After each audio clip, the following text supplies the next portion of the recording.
आप देख रहे हैं वैदिक टीवी। राधे राधे और मैं हूं मेघा। उर्वशी ने क्यों दिया अर्जुन को नपुंसक होने का श्राप। दोस्तों, आपने महाभारत की बहुत सारी कहानियां सुनी होंगी। उन्हीं में से एक कहानी ये भी है कि अर्जुन नपुंसक बन गए थे। ये प्रसंग पांडवों के वनवास के समय का है। अपने वनवास के समय एक बार पांडव वेदव्यास जी के आश्रम में पहुंचे और उन्हें अपना दुख बताया। युधिष्ठिर ने वेदव्यास जी से प्रार्थना करी कि वो उन्हें अपना राज्य फिर से प्राप्त करने का कोई उपाय बताएं। तब वेदव्यास जी ने कहा, पुनः अपना राज्य प्राप्त करने के लिए तुम्हें दिव्य अस्त्रों की आवश्यकता पड़ेगी, क्योंकि कौरवों के पास भीष्म, द्रोणाचार्य, कृपाचार्य, कर्ण जैसे महारथी हैं। इसलिए बिना दिव्य अस्त्र के तुम उनका कुछ नहीं बिगाड़ सकते। युधिष्ठिर के ये पूछने पर कि वो देवताओं से ये अस्त्र कैसे प्राप्त करे, वेदव्यास जी ने कहा, आप सब में केवल अर्जुन ही देवताओं को प्रसन्न करके दिव्यास्त्र प्राप्त कर सकते हैं। इसलिए अर्जुन को तपस्या करके उन्हें प्रसन्न करना होगा। वेदव्यास जी की यह बात सुनकर अर्जुन तपस्या करने के लिए अकेले ही चल पड़े। अर्जुन उत्तराखंड के पर्वतों को पार करते हुए एक अपूर्व सुंदर वन में जा पहुंचे। वहां के शांत वातावरण में वो भगवान शंकर की तपस्या करने लगे। उनकी तपस्या की परीक्षा लेने के लिए भगवान शंकर एक भील का वेश धारण करके उस वन में आए। वहां पर आने पर भील रूपी शिवजी ने देखा कि एक दैत्य शूकर का रूप लेकर अर्जुन की घात में है। शिवजी ने उस दैत्य पर अपना बाण छोड़ दिया। जिस समय शंकर भगवान ने दैत्य को देखकर बाण छोड़ा, उस समय अर्जुन की तपस्या टूटी और दैत्य पर उनकी दृष्टि पड़ी। उन्होंने भी अपना गांडीव उठाकर उस पर बाण छोड़ दिया। शूकर को दोनों बाण एक साथ लगे और उसके प्राण निकल गए। शूकर के मर जाने पर शिव भगवान और अर्जुन दोनों ही ये दावा करने लगे कि ये उनके बाणों से मरा है। इसी वजह से दोनों में झगड़ा होने लगा और इस झगड़े ने युद्ध का रूप धारण कर लिया। अर्जुन निरंतर भील पर गांडीव से बाणों की वर्षा करने लगे, लेकिन उनके बाण भील के शरीर से टकरा टकरा कर टूटते रहे और वो शांत खड़े होकर मुस्कुराते रहे। अंत में उनके तरकश के सारे बाण समाप्त हो गए। इसके बाद अर्जुन ने भील पर अपनी तलवार से आक्रमण कर दिया। अर्जुन की तलवार भी भील के शरीर से टकरा कर 2 टुकड़ों में टूट गई, क्योंकि वो शिव थे। अब अर्जुन गुस्से में होकर भील से मल्लयुद्ध करने लगे। मल्लयुद्ध में अर्जुन भील से हार गए और मूर्छित हो गए। थोड़ी देर बाद जब अर्जुन की मूर्छा टूटी तो उन्होंने देखा कि भील अभी भी वहीं खड़े मुस्कुरा रहे हैं। भील की शक्ति देखकर अर्जुन को अत्यंत आश्चर्य हुआ।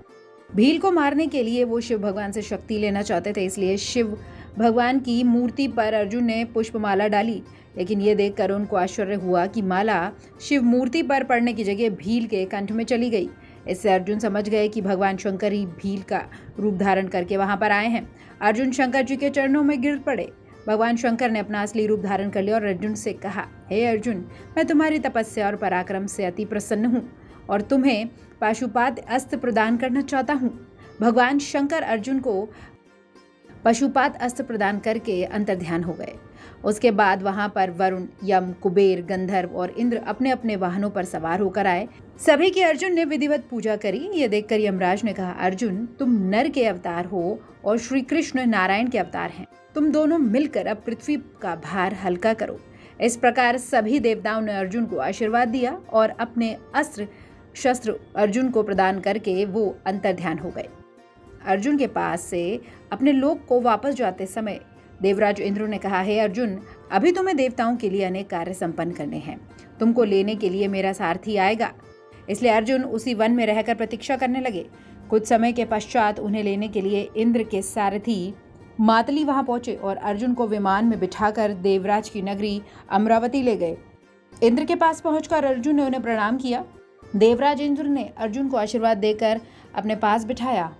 अमरावती में रहकर अर्जुन ने देवताओं से प्राप्त हुए दिव्य अस्त्र और अलौकिक अस्त्र शस्त्रों की प्रयोग विधि सीखी और उन शस्त्रों को चलाने का अभ्यास करके उन पर महारत प्राप्त कर ली। एक दिन इंद्र अर्जुन से बोले, वत्स, तुम चित्रसेन नामक गंधर्व से संगीत और नृत्य की कला सीख लो। चित्रसेन ने इंद्र का आदेश पाकर अर्जुन को संगीत और नृत्य कला सिखाई। एक दिन जब चित्रसेन अर्जुन को संगीत और नृत्य की शिक्षा दे रहे थे, वहां पर अप्सरा उर्वशी आई और अर्जुन पर मोहित हो गई। मौका देखकर उर्वशी ने अर्जुन से कहा, हे अर्जुन, आपको देखकर मेरी काम वासना जागृत हो गई। आप कृपया मेरे साथ विहार करके मेरी काम वासना को शांत करें। उर्वशी के वचन सुनकर अर्जुन बोले, हे देवी, हमारे पूर्वज ने आपसे विवाह करके हमारे वंश का गौरव बढ़ाया था, अतः पुरुवंश की जननी होने के नाते आप हमारी माता के तुल्य हैं। देवी मैं आपको प्रणाम करता हूँ। अर्जुन की बातों को सुनकर उर्वशी के मन को बड़ा दुख हुआ और उसने अर्जुन से कहा, तुमने नपुंसकों जैसे वचन कहे हैं, अब मैं तुम्हें शाप देती हूँ कि तुम 1 वर्ष तक पुंसत्वहीन रहोगे।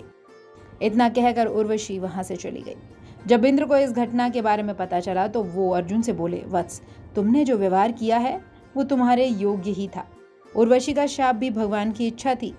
ये शाप तुम्हारे अज्ञातवास के समय काम आएगा। अपने 1 वर्ष के अज्ञातवास के समय तुम पुंसत्वहीन रहोगे और अज्ञातवास पूर्ण होने पर तुम्हें पुंसत्व की प्राप्ति होगी। अर्जुन बने बृहन्नला।